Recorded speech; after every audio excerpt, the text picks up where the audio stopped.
ہاں شاعر مشرق کہتے ہیں نا، اگر آج بھی ہو ابراہیم سا ایمان پیدا، دیر از اونلی ون کنڈیشن، ایمان وہ چاہیے، یقین وہ چاہیے. اگر آج بھی ہو کیسا ایمان؟ ابراہیم سا ایمان پیدا، آگ کر سکتی ہے انداز گلستاں پیدا. آج بھی غموں کی آگ باغ بنے گی، آج بھی آپ کی مشکلوں کی آگ باغ بنے گی، مگر پرابلم یہ کہ یہ بھروسہ کہاں ہے، وہ یقین کہاں ہے اللہ پر؟ ڈگمگا گئے ہم لوگ، ہمارے یقین اور بھروسے ہل گئے ہیں. اللہ اکبر. آئیے ایک اور واقعہ سنتے ہیں. حضرت ابو مسلم خولانی رحمت اللہ تعالی علیہ، ان کو امت کا حکیم کہا جاتا تھا، بڑے کمال کی شخصیت اور بڑے عقل مند اور دانا تھے. آپ کے دور میں آپ یمن میں رہتے تھے اور آپ تابعی بزرگ ہیں. تابعی کس کو کہتے ہیں؟ جس نے کسی صحابی کو ایمان کی حالت میں دیکھا ہو اور اس کا خاتمہ بھی ایمان پر ہی ہوا ہو. تابعی، سبحان اللہ، وہ تابعی بزرگ تھے، یمن میں رہتے تھے. آپ کے دور میں ایک شخص تھا اسود عنسی. اس بندے نے معاذ اللہ نبوت کا جھوٹا دعویٰ کر دیا اور ایک دن زبردستی آپ کو اپنے پاس بلایا اور پوچھا کہ کیا تم گواہی دیتے ہو کہ محمد صلی اللہ تعالی علیہ وسلم اللہ کے رسول ہیں؟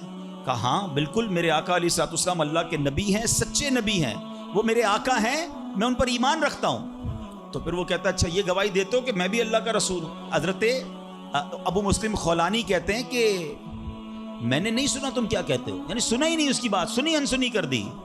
اسود عنسی کو بڑا غصہ آیا، اس نے فوراً حکم جاری کیا کہ بڑی اور خوفناک آگ جلائی جائے. آگ جلائی گئی. ابو مسلم رحمت اللہ تعالی کو اس دہکتی آگ میں ڈال دیا جائے، حکم دے دیا. آپ کا ایمان ٹس سے مس نہیں ہوا، آپ کھڑے رہے اور آپ کو اٹھا کر آگ میں ڈال دیا گیا. سبحان اللہ. جس رب نے حضرت ابراہیم کے لیے آگ کو ٹھنڈا کیا تھا نا، گلزار کیا تھا، ابو مسلم خولانی رحمت اللہ تعالی کے لیے بھی وہ آگ سلامتی والی ہو گئی، بالکل صحیح سلامت آگ سے باہر آ گئے. اسود عنسی نے جب یہ دیکھا کہ یہ اتنی بڑی کرامت، اب یہ لوگوں کو پتہ چل جائے گا تو میری تو نبوت کا جو دعویٰ ہے وہ بیڑا غرق ہی ہو جائے گا. تو ان کو آزاد بھی کر دیا اور کہا کہ فوراً یہاں سے آپ چلے جائیں. تو آپ کو یمن سے نکال دیا. آپ یمن سے نکلے اور مدینہ منورہ حاضر ہو گئے. غلامی میں نہ کام آتی ہے شمشیریں نہ تدبیریں، غلامی میں نہ کام آتی ہیں نہ شمشیریں نہ تدبیریں، جو ہو ذوق یقی پیدا تو کٹ جاتی ہیں زنجیریں. کوئی اندازہ کر سکتا ہے اس کے زور بازو کا، نگاہ مرد مومن سے بدل جاتی ہے تقدیر. بات یقین کی ہے، بات ایسے کس کو کہتے ہیں، ایمان کی ہے. آج تو پرابلم یہ، آج ہمیں کوئی سوال کر دے ہم ٹینشن میں آ جاتے ہیں کہ واقعی اس بات کی دلیل کیا. اپنے ایمان کے بارے میں لوگ تذبذب کا شکار ہو جاتے ہیں. اللہ ایک ہے، اللہ واقعی موجود ہے، اللہ کہاں ہے، معاذ اللہ، ایسے ایسے سوال لوگ کر دیتے ہیں. اور چونکہ مطالعہ ہوتا نہیں ہے، علماء کی صحبت ہے نہیں. آپ سمجھیے بات کو، اس وقت جو ماحول ہے اپنے بچوں کے ایمان کی حفاظت کی فکر کرنے کا دور ہے. ہمیں پتہ ہونا چاہیے ہمارا ایمان کیا ہے، اللہ کے بارے میں، رسول کے بارے میں، فرشتوں کے بارے میں، قیامت کے بارے میں، جنت دوزخ، ہم کیا ایمان رکھتے ہیں اور اس کی ڈیٹیل کیا ہے. مسلمانوں کو اسلام کے بارے میں پتہ ہی کچھ نہیں ہے. اور اچھا جنہوں نے ایمان پر حملہ کرنا ہے ان کو سب پتہ ہے، ان کو پتہ ہے ان کو کیسے بہکانا ہے، ان کو پتہ ہے ان کے دل میں شک کی پن کیسے چبونی ہے. تو خدا را یہ بات سمجھیے کہ اس وقت باقاعدہ ایسے لوگ، ایسے ادارے کام کر رہے ہیں کہ کسی طرح مسلمانوں کا ایمان چھین لیا جائے، ان کو اپنے رب سے ہی جناب یقین ختم کر دیا جائے، اسلام سے ہی ان کو ہلا دیا جائے، مگر فکر ہی کسی کو نہیں ہے. امام عشق و محبت اعلیٰ حضرت نے 100 سال پہلے یہ بات کہی تھی. بتاؤ وہ 100 سال پہلے کے معاملات تھے، اب اور کتنے خطرناک ہو گئے. آپ نے لکھا تھا سونا جنگل رات اندھیری، چھائی بدلی کالی ہے، سونے والو جاگتے رہیو چوروں کی رکھوالی ہے. انہوں نے سمجھایا تھا کہ چور رکھوالے بن گئے ہیں، آپ کو اسلام کے لبادے میں اسلام کی بات کرنے آئیں گے اور ایمان لوٹ کے چلے جائیں گے، پتہ بھی نہیں چلے گا. کہتے ہیں آنکھ سے کاجل صاف چرا لیں یا وہ چور بلا کے ہیں. کیا محاورہ استعمال کیا ہے، آنکھ میں جب کاجل لگا ہوا ہو تو کون نکال سکتا ہے. آنکھ سے کاجل صاف چرا لیں یا وہ چور بلا کے ہیں، تیری گٹھڑی تاکی ہے اور تو نے نیند نکالی ہے. یہ دور غفلت کی نیند سونے کا نہیں ہے. ہمارے بچوں کو کتنا پتا ہے اسلام کے بارے میں، خود ہمیں کتنا معلوم ہے، لیکن یقین بزرگوں کا کیسا تھا کہ جناب ان کو آگ میں ڈال دیا جاتا تھا، وہ آگ باغ بن جاتی تھی. یقیناً آج کے دور میں یہ ٹیسٹ نہیں کریں گے ہم، اب یہ بھی نہ ہو کہ جناب کوئی کہے چلو جناب اسلام یقین جو ہے میرا اسلام حق پر ہے کہ نہیں، آگ میں جاتا ہوں آگ نہیں جلائے گی مجھے. پہلا ایسے یقین بھی تو لائیں نا. یہ امتحان اور ٹیسٹ کرنا ہمارا کام نہیں، یہ اللہ والوں کا انداز ہوتا تھا. بڑی خوبصورت بات سمجھیے گا کہ ہمیں کس طرح اللہ پر بھروسہ رکھنا ہے. ایک شخص نے حضرت عیسیٰ سے کہا آپ اللہ پر کامل بھروسہ کرتے ہیں؟ کہا بالکل کرتا ہوں. کہا پھر پہاڑ سے کود جائیں. اللہ نے بچانا ہوگا تو تمہیں بچا لے گا. آپ کا رب بچاتا ہے کہ نہیں بچاتا دیکھتے ہیں. کیا خوبصورت جواب دیا حضرت عیسیٰ علیہ السلام نے. آپ فرماتے ہیں اللہ پر بھروسہ ضرور رکھتا ہوں مگر اللہ کا امتحان نہیں لیتا ہوں. تو یہ بھی بات سمجھنے والی ہے. اس طرح کے ٹیسٹ نہیں لیے جاتے اپنے آپ پر، مگر ان واقعات سے سیکھنا کیا ہے کہ یقین کیسا ہونا چاہیے، رب کے فیصلوں پر اطمینان کیسا ہونا چاہیے. سبحان اللہ. انہی حضرت ابراہیم علیہ السلام کا ایک اور واقعہ ہے نا. ایک قافلہ تھا، 3 افراد ہیں، بلکہ اس میں سبحان اللہ 4 افراد ہیں. حضرت ابراہیم، حضرت اسماعیل، بی بی ہاجرہ، اور چوتھے کون تھے؟ حضرت جبرائیل. حضرت جبرائیل راستہ بتا رہے ہیں. یہ پورا قافلہ پیچھے پیچھے جا رہا ہے. کہاں جا رہا ہے؟ حضرت جبرائیل سے حضرت ابراہیم کو اتنا شوق تھا، پوچھتے ہیں اے جبرائیل ہماری منزل آ گئی؟ کہتے ہیں ابھی اور آگے. ہماری منزل آ گئی؟ کہتے ہیں ابھی اور آگے. لکو دک صحرا میں ایک ٹیلے پر جا کر، کون سی جگہ تھی جہاں آج مکہ آباد ہے؟ کچھ بھی نہیں تھا، کعبہ بھی نہیں تھا. اسی ٹیلے والی جگہ پر بعد میں کعبہ بنایا گیا. بالکل صحرا ہے، نہ پانی ہے نہ کھانا ہے. حضرت جبرائیل نے بتایا اے ابراہیم تمہارا مقام آ گیا ہے. حضرت ابراہیم کی اطاعت دیکھیں کہ وہ بیٹا جو 99 سال کی عمر میں دعاؤں کے بعد ملا ہے. حضرت اسماعیل آپ کو 99 سال دعا کرتے کرتے گزر گئے، پھر ملے تھے، مگر حکم کیا تھا کہ اپنے بیٹے کو اپنی زوجہ کو وہاں چھوڑ آؤ. حضرت ابراہیم اپنی زوجہ کو اپنے بیٹے کو جب چھوڑ کر جاتے، تھوڑے سے کھجورے ہیں، پانی ہے، تو بی بی ہاجرہ کیا کہتی ہیں؟ 3 بار کہا کہ ابراہیم کس کے سہارے چھوڑے جا رہے ہیں، کس کے سہارے چھوڑے جا رہے ہیں. حضرت ابراہیم نے جواب نہیں دیا. تو آخر میں کہتی ہیں اللہ امرک بہذا، اے اللہ کے نبی، کہ اللہ پاک نے آپ کو اس کا حکم دیا ہے؟ آپ نے کہا مجھے رب نے حکم دیا ہے. اب یقین دیکھیں اس خاتون کا، اس ماں کا یقین دیکھیں جس کا چھوٹا بچہ ساتھ ہے، دودھ پیتا بچہ ساتھ ہے، نہ کوئی انسان نہ پرندہ. مگر جب حضرت ابراہیم نے کہا نا کہ ہاں رب کا حکم ہے، تو کیا کہا؟ اے اللہ پاک کے نبی اگر یہ اللہ پاک کا حکم ہے تو پھر آپ خیر سے جائیں، اللہ ہمیں ضائع نہیں کرے گا. رب کا حکم ہے نا، پھر کھانا بھی اسی نے دینا ہے، پانی بھی اس نے دینا ہے، ہماری حفاظت بھی اسی نے کرنی ہے. آئے ہائے یقین کیسا تھا کہ وہ رب رحمان قدرتوں والا ہے. اللہ وہ ہے جو مردے سے زندہ نکال سکتا ہے. اللہ وہ ہے جو دن سے رات کو بناتا ہے، رات سے دن کو بناتا ہے. اللہ پاک وہ ہے جو بنجر زمین کو سرسبز و شاداب بنا دیتا ہے. یہ وہی رب ہے جو صحرا سے چشمے نکال دیتا ہے. اللہ پر یقین تھا کہ اگر پانی نہیں تو کیا ہوا، پانی بھی اسی کی نعمت ہے، وہی عطا فرمانے والا ہے. ارے یہاں کھانا نہیں تو کیا ہوا، رزق دینے والا تو موجود ہے. سبحان اللہ. اور ایسا ہی ہوا. کہا اب خیر سے جائیے، اللہ ہمیں ضائع نہیں کرے گا. کیا خوبصورت شعر ہے نا. یقین مثل خلیل آتش نشینی، یقین مثل خلیل آتش نشینی، یقین اللہ مستی خود گزینی. سن اے تہذیب حاضر کے گرفتار، غلامی سے بدتر ہے بے یقینی. کیا ترجمہ ہوا اس کا معنی کیا ہوا؟ یقین کیا ہے؟ حضرت ابراہیم کی طرح بے خطر بغیر ڈرے آگ میں کود جانے کا نام یقین ہے. یقین کیا ہے؟ محبت الہی میں غرق ہو جانا اور اپنے آپ کی اصلاح میں لگ جانا یقین ہے. اے دور حاضر کی تہذیب کے دیوانوں، بے یقینی جو ہے وہ غلامی سے بھی بری چیز ہے. آج بے یقینی کی فضا کیسی ہے؟ یقین ہی نہیں ہے کسی کو. تذبذب، ٹینشن، اللہ پر، دین پر، اپنے دنیا کے معاملات پر یقین ہی نہیں ہے کسی کو. ہر وقت فکروں میں گھرا ہوا ہے.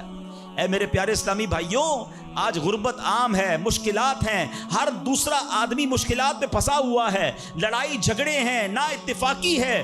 دنیا میں کئی جگہ تو مسلمان بیچارے ظلم و ستم کا شکار ہیں. اللہ پاک ان کی غیب سے مدد فرمائے. الحمدللہ مسلمانوں نے تاریخ میں شاندار کارنامے سر انجام دیے ہیں. اللہ کریم نے مسلمانوں کو بڑی شان و شوکت سے نوازا ہے، مگر اب حالات کسی اور طرح کے چل رہے ہیں. کبھی غور کیا اس کی وجہ کیا ہے؟ اس پر تجزیہ کیا جائے تو ایک بڑی وجہ سامنے یہ آتی ہے کہ مسلمانوں میں بے یقینی بڑھا دی گئی ہے. پیارے آقا مکی مدنی مصطفیٰ صلی اللہ تعالی علیہ وسلم کا ذرا فرمان سنیے. مشہور صحابی حضرت ابو ہریرہ رضی اللہ تعالیٰ عنہ اس حدیث کے راوی ہیں. رسول ذی شان مکی مدنی سلطان صلی صلی اللہ تعالی علیہ وسلم نے فرمایا ما اخاف علی امتی الا ضعف الیقین، آقا فرماتے مجھے اپنی امت پر خوف نہیں ہے مگر یقین کی کمزوری کا، یعنی اور کوئی خوف نہیں ہے، یہ امت ایسا نہیں ہوگا کہ شرک میں مبتلا ہو جائے گی، فرمایا میری امت اللہ پاک کا انکار نہیں کرے گی، ہاں میری امت کو جو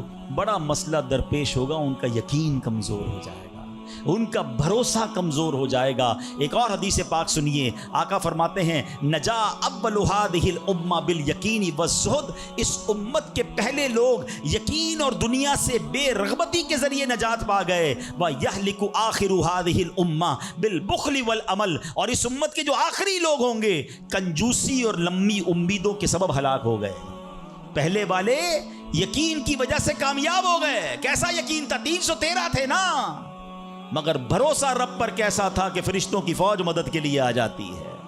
اور بعد والے فرمایا کنجوسی ہوگی، لمبی امیدیں ہوں گی۔ کنجوسی کیوں ہوتی ہے؟ مال خرچ کروں گا ختم ہو جائے گا، یقین نہیں ہے نا، یہ پیسے چلے جائیں گے، زکوٰۃ نہیں دیتے لوگ، اللہ کی راہ میں خرچ نہیں کر رہے، لمبی امیدیں بنائیں، یقین نہیں ہے۔ کاش یہ بات سمجھ آ جائے کہ میرے اور آپ کے نصیب میں جو رزق لکھا ہے وہ لکھا ہوا ہے، وہ ہمیں مل کر رہے گا، مگر اسی کی ٹینشن میں زندگی گزر رہی ہے۔ بے یقینی کی کچھ مثالیں میں آپ کو سمجھاتا ہوں۔ ابھی تک شاید کچھ لوگ کہہ رہے ہوں گے یار یہ بات تو ٹھیک کر رہے ہیں، بے یقینی ہونی نہیں چاہیے، مگر ہمیں تو بے یقینی نہیں ہے۔ اب میں کچھ ایگزامپل کے ذریعے سمجھاتا ہوں۔ ہم مانتے تو ہیں اللہ پاک رزق دینے والا ہے، ٹھیک ہے، پھر بھی مال کے پیچھے مارے پھرتے ہیں۔ کوئی لندن پیرس کے ساتھ خواب دیکھ رہا ہے، کشتیوں کے اندر بیٹھ کر، پچھلے دنوں واقعات ہوئے نا، پیسے دے کر اور ڈنکی لگا کر جاتے ہیں، کوئی راستے میں مر جاتا ہے، کوئی کشتی میں بیچارے ڈوب گئے، کیوں؟ یقین نہیں ہے ادھر پیسے نہیں ملیں گے ادھر پیسے ملیں گے، کسی طرح ادھر چلا جاؤں یا مر جاؤں گا بھوکا۔ ذرا غور کیجئے اے میرے پیارے اسلام بھائی، کو سود کا کام کرتا ہے، کیوں کرتا ہے سود کا کام؟ یقین نہیں ہے نا کہ حلال کماؤں گا تو پیچھے رہ جاؤں گا۔ ملاوٹ، رشوت، ڈاکہ، چوری، اگر ان تمام غلط کاموں کے پیچھے آپ دیکھیں تو یقین نہیں ہوتا کہ یار ملاوٹ نہیں کروں گا تو مال نہیں بکے گا، پیسے والا کیسے بنوں گا، غریب ہی رہ جاؤں گا۔ یقین ختم ہو گیا ہے، جس کی وجہ سے ہر دوسرے آدمی کو جناب غلط کام کرنا ہے۔ آگے چلیے، ہم مانتے ہیں نماز دنیا بھی سنوار دیتی ہے، آخرت بھی سنوار دیتی ہے، سنتے بھی ہیں بولتے بھی ہیں، مگر نماز پر دنیا کو ترجیح دیتے ہیں۔ یار نماز پڑھوں گا تو کاروبار پہ دکان پہ کون بیٹھے گا، ہیں؟ نماز پتہ ہے آخرت اور دنیا سنوار دے گی، یقین نہیں ہے۔ اسی طرح ہم مانتے ہیں کہ مسلمان کی ترقی قرآن پر عمل کرنے میں ہے، مگر نہ قرآن خود پڑھتے ہیں نہ اپنے بچوں کو پڑھاتے ہیں۔ ہم مانتے ہیں کہ اللہ پاک دعائیں قبول فرماتا ہے، مگر بے یقینی ہے، اول تو دعا مانگتے نہیں ہیں اور مانگتے ہیں تو یقینی نہیں ہوتا۔ اب یقین کریں، علماء نے لکھا ہے کہ جو بندہ بغیر یقین کے ساتھ دعا مانگتا ہے نا، اس کی دعا قبول ہی نہیں ہوتی ہے۔ یعنی مثال دیتا ہوں، آپ بیمار ہیں یا پریشان ہیں یا کوئی مشکل میں ہیں، دعا کرتے ہوئے یہ خیال آ رہا ہے یار مسئلہ حل ہونا تو نہیں ہے، چلو پھر بھی مانگ لیتے ہیں۔ علماء کہتے ہیں حل ہی نہیں ہونا ہے، تمہیں رب پر ہی بھروسہ نہیں ہے۔ اب مثال دیتا ہوں اس کو ایک بلا تمثیل، آپ کا کوئی ملازم ہے، اس کو پیسوں کی ضرورت ہے اور وہ آپ کے پاس آ کے کہتا ہے صاحب 5000 روپے کی ضرورت ہے، مجھے لگتا تو نہیں آپ دیں گے، چلیں پھر بھی آپ سے مانگ ہی لیتا ہوں۔ آپ بتائیں آپ اس کو پیسے دیں گے یا ڈانٹ دیں گے کہ جب تمہیں مجھ پر یقین ہی نہیں ہے تو آئے کیوں میرے پاس، مجھے لگتا تو نہیں آپ میری مدد کریں گے، چلیں پھر بھی آپ سے کہہ دیتا ہوں میری پہلے ہی آپ نے اس بندے کو ناراض کر دیا نا۔ ہم کہتے نہیں ہیں، مگر ہماری بے یقینی یہ کہہ رہی ہوتی ہے اور اللہ سے دعا کر رہے ہوتے ہیں کہ اللہ مجھے امید تو نہیں تو دے گا، پھر بھی میں مانگ رہا ہوں۔ توبہ توبہ توبہ۔ یقین پتہ ہے کیسے کام کرواتا ہے؟ ایک بڑا پیارا واقعہ ہے، ایک گاؤں میں بارش نہیں ہو رہی تھی اور لوگ پیاسے مر رہے تھے، کئی سال ہو گئے بارش نہیں ہو رہی تھی۔ آخر کار گاؤں والوں نے پلان کیا کہ سارے گاؤں والے جمع ہوتے ہیں اور مل کر دعا کرتے ہیں، نماز استسقاء، اور اس کا ایک پورا طریقہ ہے دعا کا۔ ایک قطرہ بارش کا نہیں پڑ رہا تھا، مویشی بھی پیاسے، لوگ بھی پیاسے، کنویں بھی سوکھ گئے تھے۔ اب جب گراؤنڈ میں لوگ جمع ہوئے نا تو ایک نوجوان ہاتھ میں چھتری لے کر آیا، لوگ اس کا مذاق اڑانے لگے، ارے اللہ کے بندے سالوں ہو گئے بارش نہیں ہوئی ہیں، تم چھتری لے کر آئے ہو؟ تو کہتا مانگنے کس سے آیا ہوں، اس رب نے بارش تو دینی ہے، واپسی کیا بھیگتا ہوا جاؤں گا؟ اور علماء کہتے ہیں جب دعا شروع ہوتی ہے تو اتنی بارش ہوتی ہے کہ پورا گاؤں بھیگتا جاتا ہے، وہ نوجوان چھتری کے سائے میں جا رہا ہے۔ فرمایا یہ اس نوجوان کا یقین تھا جس کی وجہ سے یہ بارش ہوئی ہے۔ کاش یہ بات سمجھ آ جائے. ارے رب پر بھروسہ نہیں کرو گے تو کس پر بھروسہ کرو گے؟ اپنے دین پر, اللہ رسول کے فرمان پر ہی ہمیں بھروسہ نہیں ہے. غور کیجئے, یہ یقین لے آؤ واپس, زندگی میں موج آ جائے گا, زندگی اتنی پرسکون ہو جانی ہے اگر اللہ کے فیصلوں پر یقین آ جائے, اللہ کی عطاؤں پر یقین ہو جائے, آخرت کے وعدوں پر یقین ہو جائے, نبی پاک کی حدیثوں پر یقین ہو جائے. اعلیٰ حضرت رحمت اللہ تعالی علیہ کا کیسا یقین تھا. ایک بار غالباً اپنی والدہ کے ساتھ حج پر جا رہے تھے. اس زمانے میں پانی کے شپ جاتے تھے. اتنا زبردست رف سی ہو گیا, طوفان آ گیا, لوگ ڈر گئے, کلمے پڑھنے لگے, یہاں تک کہ لوگوں نے کفن نکال لیے کہ چلو کفن پہن لے, ڈوبنے والا ہے جہاز.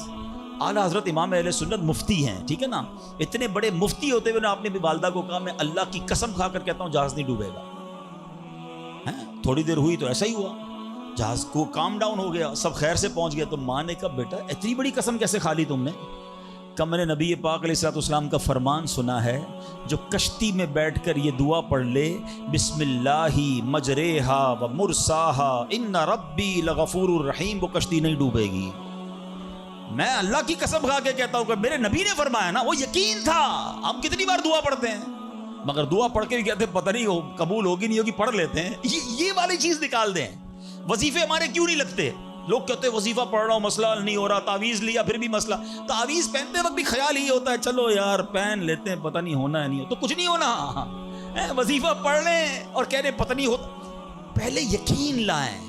اچھا ڈاکٹر بھی یہی کہتے ہیں, یہ صرف آپ یہ وظائف اور ان چیزوں میں نہیں, آپ اگر ڈاکٹر پر بھی یقین نہ رکھیں نا کہ یار اس کی دوائی پتہ نہیں کام کرتی ہے نہیں کرتی, کیونکہ بہت ساری چیزوں کے پیچھے یقین, ول پاور. بڑا خوبصورت جملہ میں نے کتاب میں پڑھا تھا کہ جو لوگ کہتے ہیں یہ ہو جائے گا ان سے ہو جاتا ہے, جو لوگ کہتے ہیں یہ نہیں ہوگا ان سے نہیں ہوتا ہے. کاش یہ بات سمجھ آ جائے آپ کو. ہو جائے گا, اب کر لو گے. بڑے بڑے کام لوگ کر جاتے ہیں, میں کر لوں گا انشاءاللہ, پتہ نہیں ہوگا نہیں ہوگا, ٹرائی کر لیتا ہوں, پہلے ہی سمجھ لو نہیں ہوگا. اندر حوصلہ تو لائیں نا, یقین تو لائیں. اگر رب پر ہی بھروسہ نہیں ہوگا تو ہم کدھر جائیں گے؟ اب ذرا سنیے گا, امیر اہل سنت نے ایک بڑا پیارا واقعہ اپنے رسالے میں لکھا کہ ایک ڈاکوؤں کا گروہ جو تھا ڈکیتی کے لیے ایک جگہ پہنچا. تو وہاں کھجور کے 3 درخت تھے. ایک درخت خشک تھا, یعنی اس میں پھل نہیں لگے ہوئے تھے. دوسرا درخت پھلدار تھا. تو ڈاکوؤں کا سردار نے دیکھا کہ ایک چڑیا جو ہے وہ پھلدار درخت سے اڑتی ہے, خشک درخت پر جاتی ہے, واپس پھلدار درخت پہ آتی ہے, پھر خشک درخت پر جاتی ہے. تو اس نے کہا چکر لگائی جا رہی ہے, کہ ماجرا ہے.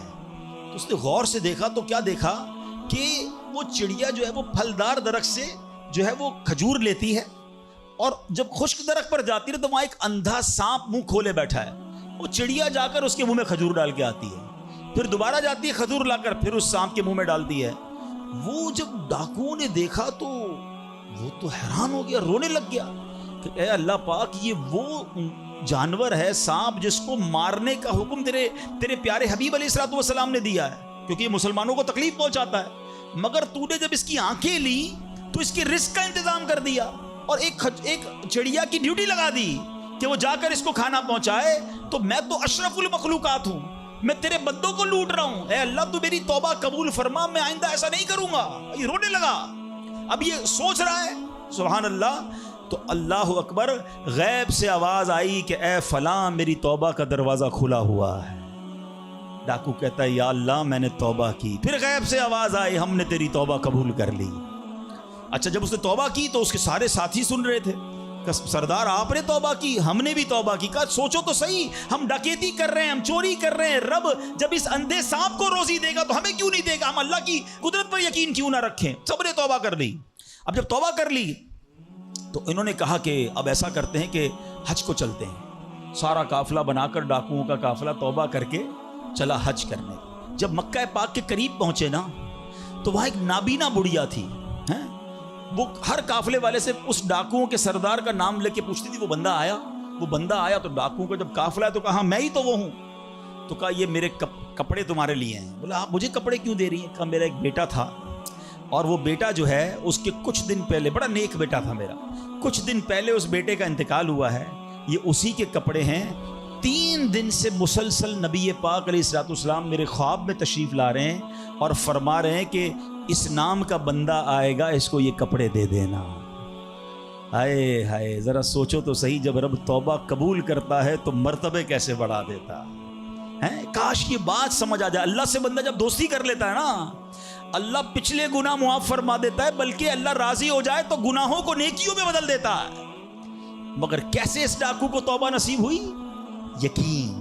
کاش حرام کمانے والا, سود کا کام کرنے والا, کاش رشوت لینے والا, ڈاکہ ڈالنے والا, چوری کرنے والا یہ سوچے کہ میں کیوں کر رہا ہوں, ملاوٹ کرنے والا سوچے. اللہ پر بھروسہ تو رکھو یار, رب نے میرا نصیب لکھا ہوا, جو میرے نصیب میں مجھے مل کر رہے گا. کاش یہ بات سمجھ آ جائے. صدیق اکبر رضی اللہ تعالیٰ عنہ, مسلمانوں کے پہلے خلیفہ, جب آپ نے یہ آیت پڑھی نا قرآن پاک میں, اللہ ارشاد فرماتا ہے وَمَا مِن دَابَّةٍ فِي الْأَرْضِ إِلَّا عَلَى اللَّهِ رِزْقُهَا. اللہ فرماتا ہے اور زمین پر چلنے والا کوئی جاندار ایسا نہیں جس کا رزق اللہ کے ذمہ کرم پر نہ ہو. آپ فرماتے ہیں کہ جب سے میں نے یہ آیت پڑھ لی, خدا کی قسم میں نے روزی کی فکر کرنا چھوڑ دی ہے. کہ جب اللہ نے ہر کسی کا رزق اپنے ذمے پہ لے لیا تو مجھے کس بات کی ٹینشن ہے.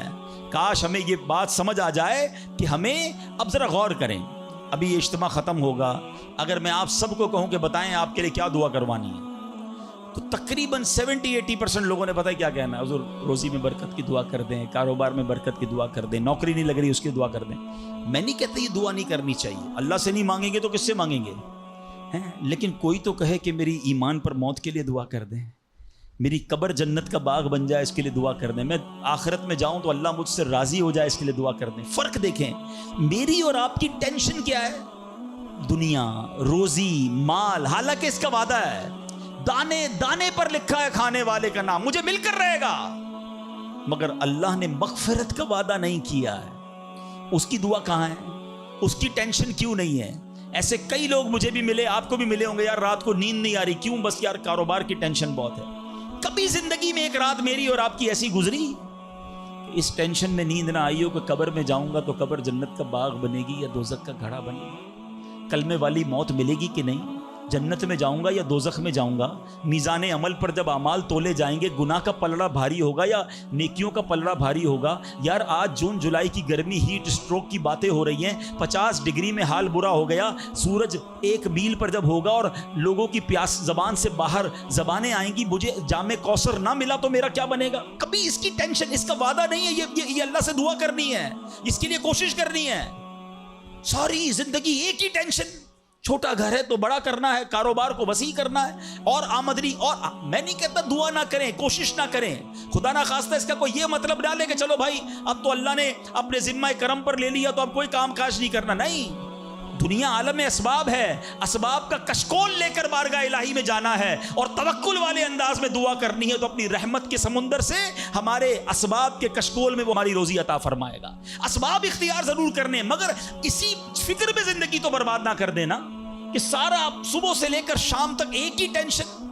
بھروسہ رکھے رب پر, یقین رکھے رب پر. آج حال یہ ہے, بچہ پیدا ہو جائے تو ٹینشن, اوہو اب میرا بچہ ہو گیا, اس کی آگے پرورش میں کیسے کروں گا, اس کی تعلیم کا کیا ہوگا, اور خاص طور پہ بچی پیدا ہو جائے تو ایسے بدبخت لوگ ہیں کہ اب جناب بیوی کو برا بھلا کہہ رہے ہیں, خاندان میں جھگڑے ہو رہے ہیں بچی کی پیدائش پر کہ اب اس کی شادی کیسے ہوگی, یہ تو بوجھ آ گئی ہے. معاذ اللہ. سمجھ نہیں آتی کہ جس رب نے بچی دی ہے انشاءاللہ رزق بھی وہی دے گا, اسباب بھی وہی دے گا. ارے جب اس نے مجھے پالا ہے وہ اس کو بھی پالے گا.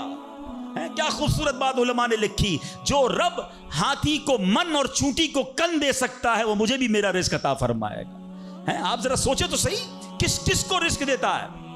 حدیث پاک کا مضمون ہے تم اللہ پر بھروسہ کرو, جیسا بھروسہ کرنے کا حق ہے وہ تمہیں ایسے روزی دے گا جیسے پرندوں کو روزی دیتا. پرندوں کو سمجھتے کتنی کیسے روزی ملتی ہے؟ کبھی گھونسلے دیکھیں پرندوں کے؟ اچھا پہلے تو یہ نہیں پتا, کراچی والوں کو تو پرندے دیکھنے کو نہیں ملتے. ہم نے درخت کاٹ کے پورا شہری کنکریٹ کا جنگل بنا دیا. ورنہ یہ پوچھے بزرگوں سے, ہم بھی چھوٹے تھے تتلیاں بھی دکھتی تھیں, صبح مدرسے اسکول جاتے تھے تو کوئل کی آواز بھی آتی تھی. اب تو کراچی والوں کے ہارن کی آواز آتی ہے ہم کو. اب تو یہ پرندے بھی چلے گئے. کہاں چلے گئے؟ ہم نے درخت کاٹے, ہمیں اندازہ ہی نہیں کہ درخت ہے کیا. آج گاڑی پارک کرنے کے لیے ہر بندہ درخت کا سایہ ڈھونڈ رہا ہے مگر درخت لگاتا نہیں ہے. کاش یہ بات سمجھ آ جائے کہ جتنے درخت لگتے جائیں گے شہر یا ملک خوشگوار بھی ہوگا, موسم بھی کول ڈاؤن ہو جائے گا. یہ جو آج ہم کہتے ہیں نا اتنی گرمی بڑھتی جا رہی ہے, اس کی ایک بڑی وجہ یہ ہے, یہ میرا موضوع نہیں ہے، لیکن جو موسم کا تغیرات، کلائمیٹ ڈس آرڈر ہے، کاش یہ بات سمجھ آئے کہ پلانٹیشن نہیں ہم کر رہے، ہم پودے نہیں لگاتے بلکہ پودے کاٹ دیتے ہیں. کتنے درخت کاٹے، کتنے جنگل ختم کر دیے ہم نے. الحمدللہ دعوت اسلامی کا شعبہ FGRF، اب پلانٹیشن ہم کرتے چلے جا رہے ہیں. 30 لاکھ پودے لگائے، مگر یہ تھوڑے ہیں.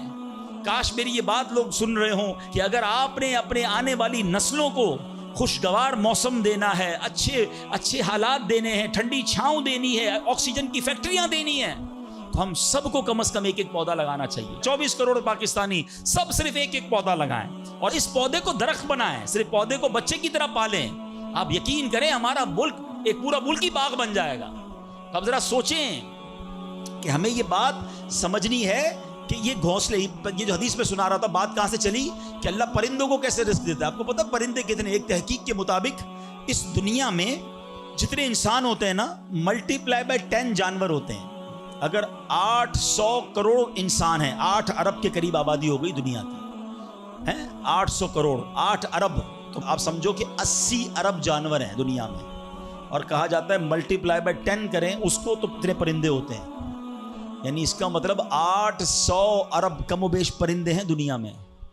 آپ نے پرندوں کے گھونسلے دیکھے کبھی؟ یہ جب گھر سے صبح اڑتے ہیں نا اپنے گھونسلے سے، سب کے پیٹ خالی ہوتے ہیں. گھونسلے میں کوئی کبڈ نہیں ہوتی ہے، کوئی شام کا دوسرے دن کا چارہ نہیں ہوتا ہے، بچے چھوٹے چھوٹے چھوڑ کر جاتے ہیں. مگر یہ 800 ارب پرندے جب شام کو گھونسلے میں آتے ہیں، اللہ سب کو رزق دے چکا ہوتا ہے. کوئی پرندہ دنیا میں بھوکا نہیں سوتا.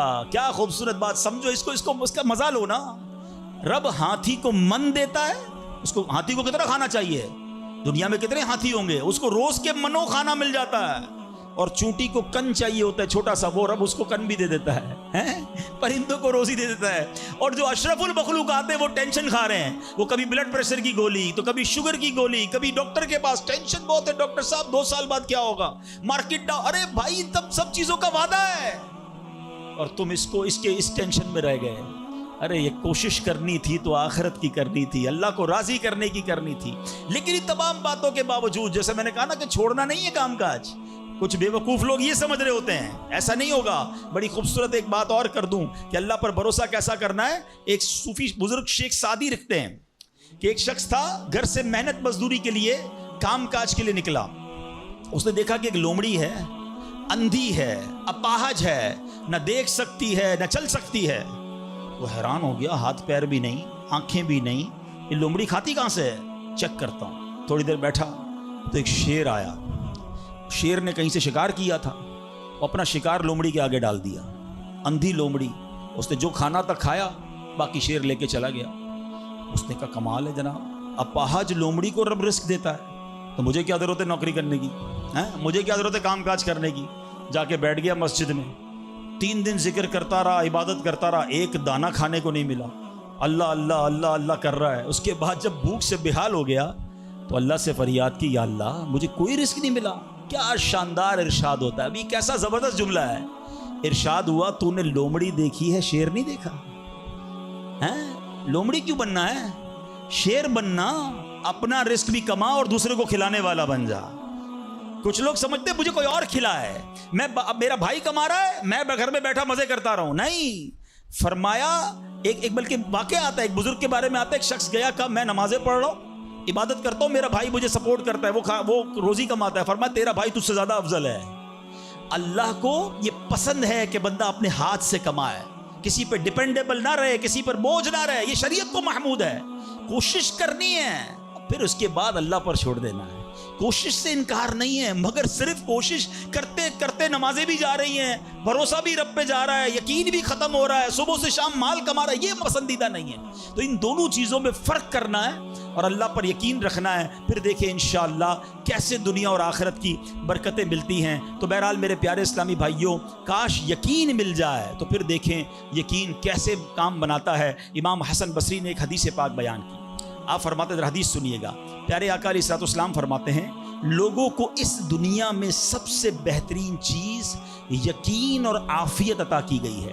لہٰذا اللہ پاک سے ان دونوں چیزوں کو سوال کیا کرو. اللہ سے یقین مانگے اور اللہ سے عافیت مانگے. امام حسن بصری جب حدیث پاک بیان کی نا تو فرمایا رسول اکرم علیہ الصلوۃ والسلام نے سچ فرمایا, یقین ہی کی برکت سے جنت ملتی ہے, یقین ہی کی برکت سے آدمی جہنم سے دور بھاگتا ہے, یقین ہی کی برکت سے فرائض پورے پورے ادا کرتا ہے, یقین ہی کی برکت سے آدمی ایمان پر ثابت قدم رہتا ہے, اور عافیت میں بڑی بھلائی رکھ دی گئی ہے. اے کاش ہمیں یقین ملے, ہمیں عافیت ملے. حدیث پاک میں آتا ہے, حدیث قدسی ہے, اللہ پر کیسا بھروسہ رکھنا ہے؟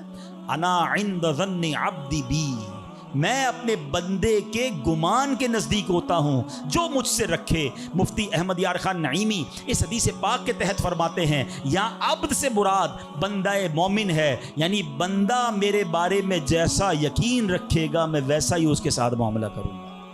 بس یہ سمجھ لو آج بات, میرا اللہ بہتر فرمائے گا, رب میرے لیے بہترین فیصلہ کرے گا, وہ مجھے پالنے والا ہے, میری ماں سے زیادہ چاہنے والا. یقین تو کرو نا اس پر. لوگوں کو اللہ پر ہی یقین نہیں رہا ہے, میرا تو کام ہی خراب ہو جاتا ہے, اللہ معاذ اللہ, اب اس پہ کفریہ کلمات بھی کہہ دیتے ہیں, میرا تو جناب مسئلہ ہی حل نہیں ہوتا, میری دعا تو رب سنتا ہی نہیں ہے, میری مشکل آسان وہ کرتا ہی نہیں ہے. تم کھڑے نہیں ہو سکو گے. تم اللہ پر, اللہ سے بدگمان نہ رہنا. اللہ کرے کہ انسان یہ سمجھ جائے کہ مجھے رب پر اچھا گمان رکھنا ہے. شاعر کہتے ہیں نا, جو سوچتا ہوں وہی بات ہونے لگتی ہے. پوچھو پازیٹیو لوگوں سے, ان کے ساتھ پازیٹیو جب سوچتے ہیں پازیٹیو ہونے لگتا ہے. جو سوچتا ہوں وہی بات ہونے لگتی ہے, جڑا ہوا ہے زمانہ میرے گمان کے ساتھ. اچھا سوچو گے تمہیں اچھا ملے گا. اب غور فرمائیے, جب یہ ذہنی بندہ بنا لے یار سچ سے کاروبار نہیں چلتا, تو پھر آپ کو برکت کاروبار میں کیسے ملے گی؟ پہلے ہی آپ نے یقین کر لیا. جب یہ ذہن بنا لے کہ نماز کے لیے وقت نکالا تو کام میں نقصان ہو جائے گا, تو پھر کام میں ترقی بھی نہیں ملے گی. اب ذہن بنا لیا کہ ترقی کے لیے صرف دنیا کی ڈگریاں کمانی ہیں, تو پھر قرآن کریم کی برکات کہاں سے نصیب ہوں گی؟ جب یہ ذہن بنا لیا کہ آج نیکی کا دور ہی نہیں ہے, کچھ لوگوں کا ذہن بن گیا ہے بھائی جناب کوئی نیکی کا دور نہیں ہے, تو پھر نیکی کی برکت بھی نہیں ملے گی. ذہن پازیٹیو رکھیں, ذہن اچھا رکھیں, انشاءاللہ آپ دیکھیں آپ کے ساتھ اچھا ہونا شروع ہو جائے گا. میرے پاس وقت کم ہے, ورنہ اس پر تو پوری ریسرچ موجود ہے. آپ پازیٹیو سوچتے ہیں تو پازیٹیو انرجیز آپ کی طرف متوجہ ہو جاتی ہیں. اب تو سائنس بھی کہتی ہے نیگیٹو سوچتے ہیں تو نیگیٹو انرجیز آپ کی طرف متوجہ ہوتی ہیں, آپ ڈی مورلائز ہونا شروع ہو جاتے ہیں, آپ کے حوصلے ٹوٹنا شروع ہو جاتے ہیں. اور جس کو ول پاور کہا جاتا ہے, جس کو اچھا سوچنا کہا جاتا ہے, اگر بندہ یہ کرنا شروع کر دے پھر دیکھیں اس کے کام کیسے بن جاتے ہیں. تو اللہ کرے کہ اب یہ بات سمجھ آ جائے کہ ہمیں اپنے رب سے انشاءاللہ یقین حاصل کرنا ہے. حضرت خالد بن معدان رحمۃ اللہ تعالی علیہ فرماتے ہیں تعلموا الیقین کما تعلموا القرآن, یعنی یقین کو بھی ایسے ہی سیکھا کرو جیسے قرآن سیکھتے ہو. میں نے بھی اسے سیکھ کر حاصل کیا ہے. سبحان اللہ. اب یقین سیکھنے کے لیے, یقین حاصل کرنے کے لیے علماء نے بڑے طریقے لکھے. پہلے تو بندہ دعا کرے کہ اللہ مجھے اپنا یقین عطا فرما. بڑی پیاری دعا حضرت ابوبکر صدیق کیا کرتے تھے, اللہم حب لی ایمانا و یقینا و معافاتا و نیہ, اے اللہ مجھے پکا ایمان, پختہ یقین, عافیت اور سچی نیت عطا فرما. اللہ پاک سے دعا کرتے رہیں اور ایسے لوگوں کے ساتھ رہیں. آخری بات کر لیتا ہوں جناب, پرابلم پتہ ہے کیا ہے؟ ڈی مورلائز بندہ پتہ کہاں ہوتا ہے؟ اس کا یقین متزلزل کب ہوتا ہے؟ وہ کیسے شک اور شبے والی لائف میں آ جاتا ہے؟ یہ صحبت سے ملتا ہے. آپ جب اللہ پر پکا یقین کرنے والے لوگوں میں بیٹھتے ہیں نا, آپ کا یقین بھی بڑھنا شروع ہو جاتا ہے. یار اس کو اللہ پر کتنا بھروسہ ہے, بیمار ہے پھر بھی کہتا ہے میرا رب کریم ہے, پریشان ہے پھر بھی کہتا ہے اللہ کی رضا پر راضی ہوں, میرا رب سب ٹھیک کر دے گا. جب ایسے لوگوں کے ساتھ آپ بیٹھتے ہیں نا, آپ کا یقین توکل بھی مضبوط ہونا شروع ہو جاتا ہے, بندہ اسٹرانگ ہونا شروع ہو جاتا ہے. اور جب بندہ بیٹھتا اٹھتا ہی ایسے لوگوں میں ہے جو ہر وقت مایوسی کی باتیں کرتے ہیں, ہر وقت جناب آنے والے خطرات اور پریشانیوں کا ہی ذکر کرتے رہتے ہیں, ارے بھائی کچھ نہیں ہونا, سب برباد ہو گیا ہے, سب ختم ہو گیا, ان کے پاس جب بیٹھو ایسا لگتا ہے سب کچھ تباہ ہونے والا ہے.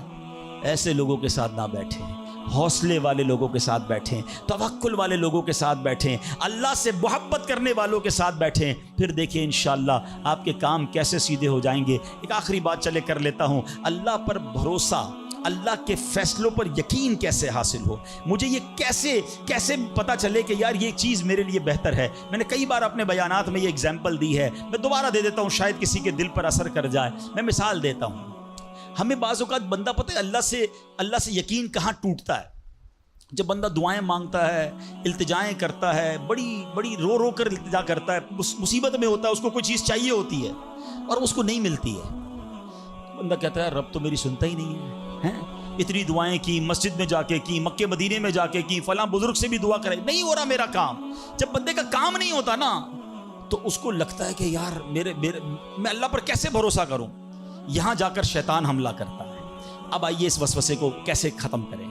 آپ میں سے کئی ایسے مجھے نظر آ رہے ہیں جو والد ہوں گے یا بڑے بھائی ہوں گے، آپ کا کوئی چھوٹا بیٹا یا چھوٹا بھائی ہو اور بیمار ہو جائے، اس کو بخار ہو جائے، گلا خراب ہو جائے اور وہ رونے لگے کہ ابو میں نے آئس کریم کھانی ہے، میں نے ٹھنڈا شربت پینا ہے۔ اچھا بتائیے آپ اسے ٹھنڈا شربت پلائیں گے؟ وہ رو رہا ہے آپ کے سامنے، آئس کریم کھلائیں گے اسے؟ جواب دیجئے نہیں، وہ رونے دیں گے آپ اس کو۔ آپ کا ایک دوست برابر میں بیٹھا ہو اور کوئی کہے یار کیسے ظالم ابو ہیں، بچہ رو رہا ہے دے دینا اسے آئس کریم، تو آپ ایک جواب دیتے ہیں میں والد ہوں، مجھے پتا ہے اس کو کب کیا دینا ہے۔ ایسا ہی ہے نا؟ اب ذرا دل پر ہاتھ رکھ کے میرا جملہ سننا، تم والد ہو، تمہیں پتا ہے بیٹے کو کب کیا دینا ہے، میرے مالک کو نہیں پتا مجھے کب کیا دینا ہے۔ میں رو رہا ہوں، میں گر گڑا رہا ہوں، میں تڑپ رہا ہوں، وہ نہیں دے رہا، ارے یہی بہتر تھا۔ ہو سکتا ہے کہ میں جو مانگ رہا ہوں مجھے مل جاتا تو وہ میرے لیے اور برا ہوتا۔ علماء کہتے ہیں کسی کا امیر ہونا اس کے لیے اچھا ہے، کیونکہ وہ غریب ہوگا تو وہ ایمان سے متزلزل ہو جائے گا۔ کسی کا غریب ہونا اس کے لیے اچھا ہے، کیونکہ اگر اسے مال دے دیا جائے گا تو اس کا ایمان چلا جائے گا، وہ غلط کاموں میں پڑ جائے گا۔ کسی کو اولاد دینا اس کے لیے اچھا ہے اور کسی کو بے اولاد رکھنا اس کے لیے اچھا ہے۔ ہو سکتا ہے بیٹا ایسا ہونے والا ہو جو بڑا ہو کے باپ کو ہی مار کے گھر سے نکال دے۔ کیا ہم نے نہیں دیکھے ایسے واقعات؟ ایسی اولاد نہیں دیکھی جو ماں باپ کو قتل کر دیتی ہے؟ لوگ کہتے ہیں اس سے بہتر تو بچہ ہی نہ ہوتا۔ ارے رب بہتر جانتا ہے مجھے کیوں بیٹا نہیں مل رہا، مجھے کیوں بیٹی نہیں مل رہی، مجھے کیوں اولاد نہیں ہو رہی، مجھے کیوں مال نہیں مل رہا، میں اب تک گھر کیوں نہیں لے سکا۔ ہو سکتا ہے میرے رب نے اس کے بدلے میرے لیے بہت ساری نعمتیں رکھی ہوں۔ کاش یہ بات سمجھ آ جائے۔ مجھے ایک بات بتاؤ نا، میری ماں، آپ کی ماں، دنیا میں سب سے زیادہ ہم سے پیار کون کرتا ہے؟ ہماری ماں کرتی ہے۔ کبھی ماں ہمارے لیے غلط فیصلہ کر سکتی ہے؟ نہیں کر سکتی۔ ارے جو ماں میرا اچھا سوچتی ہے، اس ماں کے دل میں جس نے ممتا ڈالی ہے، جو کروڑوں ماؤں سے زیادہ مجھے چاہنے والا ہے، وہ میرے بارے میں کیوں نہ اچھا فیصلہ فرمائے گا۔ کاش یہ یقین آ جائے کہ جو رب نے کیا ہے وہی بہتر کیا ہے۔ سبحان اللہ۔ زندگی کا ایک اصول بنا لو، میرا کام، جب آپ کا کام ہو جائے نا تب بھی کہو اللہ کا شکر ہے، اور جب کام نہ ہو کہو جب بھی اللہ کا شکر ہے۔ میرے لیے یہی بہتر ہوگا۔ آپ مزے میں آ جاؤ گے، اللہ سے دوستی کر لو، اے میرے رب جو تو نے فیصلہ کیا میں اس پر راضی ہوں۔ آپ کسی ٹینشن میں نہیں رہو گے۔ ہمارا پرابلم پتہ ہے کیا ہے؟ ڈیفنس کے لوگ وہ جانتے ہیں، کبھی گزرتے ہوں گے نا ڈیفنس کی گلیوں سے، یار یہ پلاٹ بہت اچھا مل رہا تھا، 4 سال پہلے یہ ریٹ تھا، میں لے لیتا، آج تو کتنی پرائس ہو گئی، یار وہ گاڑی 1 مہینہ پہلے لینے والا تھا، نہیں لی، گورنمنٹ نے پرائس بڑھا دی، یار یہ فیکٹری میں پہلے خرید لیتا۔ اسی ٹینشن میں رہتے ہیں، یہ کر لیتا، وہ کر لیتا۔ ارے نہیں کیا، نہیں ہوا، وہی میرے لیے بہتر تھا۔ جو رب نے دیا وہی میرے لیے بہتر ہے۔ خدا کی قسم جس دن اللہ پر بھروسہ سیکھ لیا، رب سے دوستی کر لی، رب کے فیصلوں پر اطمینان تمہیں حاصل ہو گیا، زندگی کے بہت سارے غم ختم ہو جائیں گے۔ جو بھی ہوگا وہ رب کی طرف سے ہے۔ ارے جب حضرت ابراہیم آگ میں ڈالے جا رہے ہیں، جبریل امین آ کے پوچھتے بتاؤ اے ابراہیم تمہاری کوئی مدد کر سکتا ہوں، کوئی حاجت ہے؟ فرماتے مجھے کوئی حاجت نہیں۔ کہا اللہ سے تو کہہ دو کہ رب دیکھ رہا ہے، اس کا دیکھنا میرے مانگنے سے بہتر ہے۔ ہائے ہائے، اللہ حضرت ابراہیم کے اس یقین کا کوئی ذرہ عطا فرما دے، اس توکل کا کوئی حصہ عطا فرما دے۔ باتیں تو ہم بڑی بڑی کرتے ہیں، مگر جب سر پہ پڑتی ہے، جب کوئی مشکل آتی ہے، پھر ہمارا یقین ہل جاتا ہے۔ اللہ مجھے بھی اور آپ کو بھی اپنی سچی محبت عطا فرمائے، سچا یقین عطا فرمائے، سچا بھروسہ عطا فرمائے۔ اور یقین کریں جس دن رب پر بھروسہ مل گیا، آپ کی مشکل، آپ کی غم کی آگ باغ بننا شروع ہو جائے گی، آپ کی مشکلیں آسان ہونا شروع ہو جائیں گی۔ اللہ کریم ہم سب کو اپنا بھروسہ نصیب فرمائے۔ الحمدللہ ایسی پیاری باتیں دعوت اسلامی کے اس پیارے ماحول میں سکھائی جاتی ہیں۔ میری گزارش ہے اس مدنی ماحول سے وابستہ رہیں۔ صلو علی الحبیب صلی اللہ تعالی علی محمد۔